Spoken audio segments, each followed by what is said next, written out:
ચૂંટણી પ્રચાર માટે પ્રથમવાર મોદી ગુજરાતમાં। ડીસામાં ભવ્ય સ્ટેજ તૈયાર, 56 લોકોને બેસવાની પીએમઓથી મંજૂરી મળી। ક્ષત્રિય સમાજને લઈ પોલીસ એલર્ટ।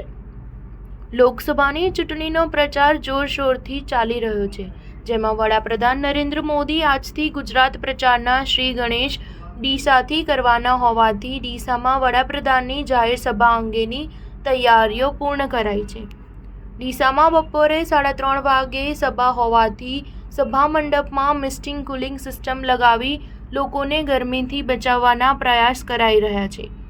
વડાપ્રધાન મોદી સાથે સ્ટેજ પર 56 નેતાઓ બેસી શકશે, જ્યારે ગઈકાલે યોજાયેલી ક્ષત્રિય સમાજના શક્તિ પ્રદર્શનને લઈ પોલીસ પણ ડબલ એલર્ટ મોડ પર છે। ગુજરાત વડાપ્રધાન નરેન્દ્ર મોદી લોકસભા ચૂંટણીના ગુજરાતના ત્રીજા તબક્કાના મતદાન માટે આજથી પ્રચાર કાર્ય શરૂ કરવાના છે। તેઓ ગુજરાતમાં 2 દિવસમાં કુલ 6 સભા સંબોધશે, જેમાં આજે ડીસા ખાતે એરોડ્રોમ મેદાનમાં બપોરે 3:30 વાગે યોજાવાની છે, જે માટે ભાજપ દ્વારા ભર બપોર હોવા છતાં મોટી સંખ્યામાં લોકો ઉપસ્થિત રહે અને લોકોને ગરમીથી ઠંડક મળી રહે તે માટે સભા મંડપમાં મિસ્ટિંગ કુલિંગ સિસ્ટમ લગાવવામાં આવી છે। આ ઉપરાંત સભા મંડળમાં 100 જેટલા જમ્બો કુલર લગાવવામાં આવશે, જેનાથી બહાર કરતાં મંડપમાં તાપમાન 8 ડિગ્રી જેટલું નીચું રહેશે।